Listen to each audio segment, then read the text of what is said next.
গান বাদ্য ঢোল তবলা করা, এরকম কোনো অনুষ্ঠান করা, এটা সম্পূর্ণ নাজায়েজ, হারাম। এ কথার উপরে অনেক কথা বলছিলাম আমি, লম্বা।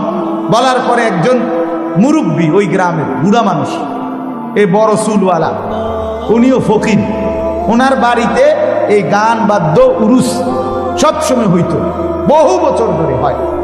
উনি দাঁড়াইয়া সাথে সাথে বলছে, হুজুর আমি আজকের থেকে তওবা করলাম, আমি আর কোনোদিন এই গান বাদ্য করব না। এরপরে আমি আগামী বছর থেকে মাহফিল করব। হুজুর তবে শর্ত হইল আমারে আপনি একটা ডেট দিবেন, আপনি ওয়াজ করবেন। তাই বলছি আমি ঠিক আছে ইনশাল্লাহ, আমি ওয়াদা দিলাম।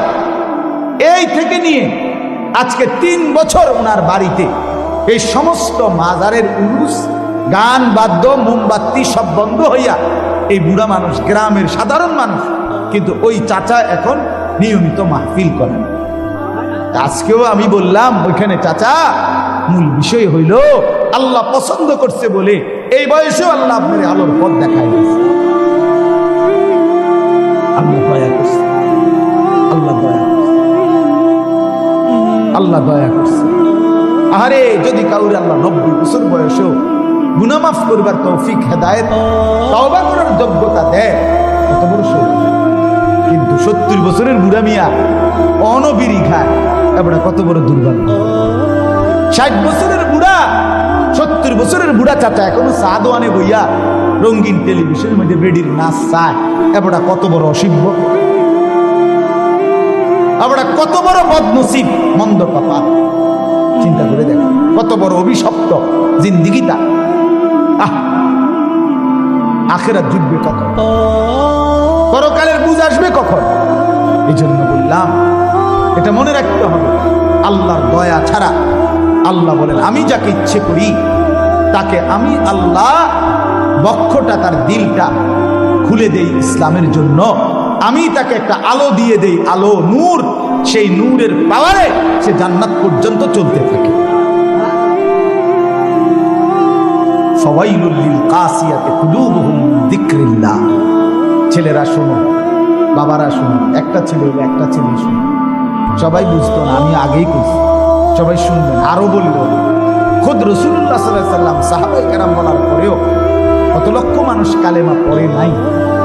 তো এরপরের আমগো কোনো বেল আছে, কাজে কোনো অসুবিধা নেই, আমাদের এতে কোনো আফসোস নেই। আমি যেমন মনে করেন আজকে আপনাদের এই অঞ্চলগুলোতে মুরাদনগর 18 বছর আমার এই বয়ান, 18 বছর হিসাব করছে। আপনার নাম কি জানি? মুসা ভাই, মনে আস না? আমি কয়দিন আগে আমার দাওয়াত দিয়ে, কয় বছর হয়ে গেছে, দেখতে দেখতে কতদিন হয়ে গেছে, 18। ওই যে আমার মাহমুদ এখানে আছে, সেই প্রথম মুমিনুল হক ভাই বাড়িতে, কত বছর আগে হইব মাহমুদ? বহু আগে না, 15-16 বছর কম হবে না। সেই সময় আমি আমার জোর করে মাহমুদ আনছিল এখানে বাড়ি, দেখতে দেখতে আজ 18। এই তো জিন্দিগি শেষ। 18 বছর বলার আশা দেওয়া আপনাদের সাথে। আরো যদি আমি 1800 বছরও বলি কোনো অসুবিধা নাই। আল্লাহর পক্ষ থেকে যার কলিজায় পরিবর্তন হবে, আল্লাহ দয়া করবে, সেই কেবল আখিরাতের সন্ধান। আফামান শারাহাল্লাহু সাদরাহু লিল ইসলাম। এরপরে আল্লাহ বলেন ফাওয়াইলুল লিল কাসিয়াতি কুলুবুহুম মিন যিকরি। এই কথাটা শুনে সবার কাজে লাগে, ছেলেরা তোমাদের খুব কাজে লাগে। আল্লাহ বলেন দুর্ভোগ, লাঞ্ছনা, লাঞ্ছনা, দুর্ভোগ, জাহান্নাম ওই ব্যক্তির জন্য, লিল কাসিয়াতি কুলুবুহুম, যার দিলটা উল্টা, মিন যিকরিল্লাহ, আমি আল্লাহর স্মরণ, আমার স্মরণ যার কলিজাটার ভিতরে নাই, উল্টা। আজান হয়, আমার ঘরে আসতে মন চায়, আমার কোরআন শুনে এটা পড়তে মন চায়, পড়তে মন চায়, হালাল খাইতেও মন চায়, জায়েজ না জায়েজ কিসের কোনো বালাই নেই, ঠিক করে না করে কিচ্ছু। আল্লাহ বলেন ওই নাফরমানের জন্য দুর্ভোগ, যার অন্তরটা উল্টা, যার অন্তরটা মিন যিকরিল্লাহ, আল্লাহ। এরপর আল্লাহ বলে উলাইকা ফি দালালিন মুবিন। আমি রব্বুল আলামিন বলছি, আমার শরণ, আমার জিকির, আমার বন্দেগী থেকে যার দিল উল্টা, ওই ব্যক্তি সুস্পষ্ট গুমরাহি আর পথভ্রষ্টতার মধ্যে নিমজ্জিত। তুমি পথভ্রষ্ট, তুমি গুমরাহ, পথ, তুমি লাওয়ারিস, তুমি বেওয়ারিস, তোমার আর অভিভাবক, তোমার আর আল্লাহ যার অভিভাবক হয় না তার কোনো অভিভাবক থাকে না। আল্লাহ থেকে যে ছুটে যায় সে আর কোথাও আশ্রয় নেই। আমান লাম ইয়াজআলিল্লাহু লাহু নূরা ফামা লাহু মিন নূর। কোরআনে আল্লাহ বলে, আমার আলো থেকে যে বঞ্চিত সে আর কোথাও আলো পায় না। আর আমার বন্ধুর থেকে যে বিচ্ছিন্ন সে স্থিরতা আলো পায়। তোমরা ছেলেরা দেখো, তোমাদের চুল নিয়ে দুশ্মন কত রং, কত ঢং করে। একবার তোমার করে এমনি বাড়া, এমনি বাড়া, এমনি বাড়া, তোমারে পাগল বানায় দিল, পাগল বানায় দিল। তোমার ফ্যান লইয়া তোমারে মাতাল বানায় দিছে। তোমার একটা শার্ট লইয়া তোমারে, ও মা এটা কি, তোমারে বছরে 3 বার কয় ডিজাইন বদলাও, 4 বার কয় মডেল বদলাও। কয় আমারে তো 42 বছরে বেঈমান বুঝাইতে পারবো না যে ডিজাইন বদলাইতে হবে। আমি 42 বছরের বয়সে কোনদিন কোনো বেঈমানের ডিজাইন আমার মোটেই পছন্দ হয় না। আমি এই পাঞ্জাবি, এই টুপি, এই দাড়ি, এই লুঙ্গি, এই লেবাস, পোশাক, আমি এটা আমার রাসূলুল্লাহ, সাহাবী, আউলিয়া, ওলামাদের থেকে গ্রহণ করছি। আজও এই অবস্থায় আছি, আলহামদুলিল্লাহ। আমি পথ হারাইনি, এখনো না। আল্লাহর দয়া, আল্লাহ যদি দয়া করে।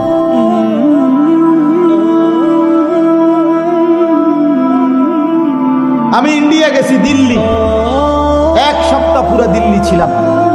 তো দিল্লিতে তো ওইখানে দেখছি কত বড় হসপিটালে গেছি, কিন্তু আমি তো আমার এই স্বাভাবিক এই পাঞ্জাবি, এই টুপি, এই লুঙ্গি, এই অবস্থায় গেছি। চতুর্দিকের সবাই ভিন্ন পোশাক, কিন্তু তাই বলে একবারও মনে হয় নাই যে তাদেরটা মনে একটু স্মার্ট। না, অসম্ভব। আমার ইসলাম যা বলেছে তাই ইসলাম, তাই আজ কালকে। আরে চাচা, কালকে আমার একজন চট্টগ্রাম হাটহাজারী এলাকার কোটি কোটি টাকার বাংলাদেশের যে কয়েকজন সিআইপি আন্তর্জাতিক ব্যবসায়ী, এর মধ্যে উনি একজন, উনি বললেন, কয় হুজুর, ইউরোপের কথা আপনারা জানেন না, ইউরোপের অবস্থা কতটা অভাব তাদের। পরিষ্কার কয় যাবে, আমি নিজে ইউরোপের কোন সুপার শপে যদি পেশাব পায়খানা করতে হয়, ওইটার জন্য আলাদা ট্যাক্স, আলাদা টাকা দিয়া পেশাব করতে হয়। অর্থাৎ তাদের একটা দোকান, আপনি সেখানে কেক, বন বা ফাস্টফুডের জিনিস বেচে, ওদের বাথরুমটা যদি আপনি ব্যবহার করতে হয়, আগে একটা কিছু কিনার টোকেন আপনি দেখাই দেন।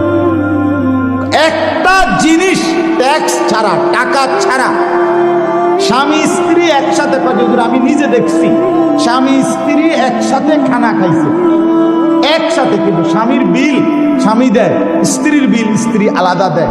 একজন আরেকজনের টাকাটা যদি দিয়া দেয়, এবার পরবর্তী আরো 3 দিন উপাস থাকবে। আরো অনেক কিছু। অর্থাৎ বললেন যে ইউরোপের হাতছানি মনে করতেছে তাদের কাছে অনেক কিছু, কেউ যদি সরেজমিনে গিয়ে দেখে আসতো তারা কি পরিমাণ কাঙ্গাল, তাইলে বুঝত। এই জন্য বন্ধু, ফাওয়াইলুল লিল কাসিয়াতি কুলুবুহুম মিন যিকরিল্লাহ, আল্লাহর স্মরণ থেকে যে গাফেল, উল্টা, সে বদনসিব। উলাইকা ফি দালালিন মুবিন। এবার শেষ কথা হলো, আল্লাহ তাআলা বলেন, বান্দা শুনো, আমি যারে দিল খুলে দেই তারে আমি একটা আলো দেই। কি দেয়? সেই আলোতে সে জান্নাত পর্যন্ত চলে। এই আলোটা কি? আল্লাহ তাআলা বলেন, সেই আলোটা হলো এই কোরআন। এই কোরআন আমি যাকে দিছি, এই কোরআন যে পড়তে পারে, ধরতে পারে, ছুঁইতে পারে, এই কোরআন সে বুঝতে পারে, আমল করতে পারে, এই কোরআন মতো যে জিন্দেগি চালাইতে পারে, মনে রাখবা আমি আল্লাহ তার দিল খুলেছি, আমি তারে একটা আলো দিয়েছি, এই আলোতে সে জান্নাতে পৌঁছবে।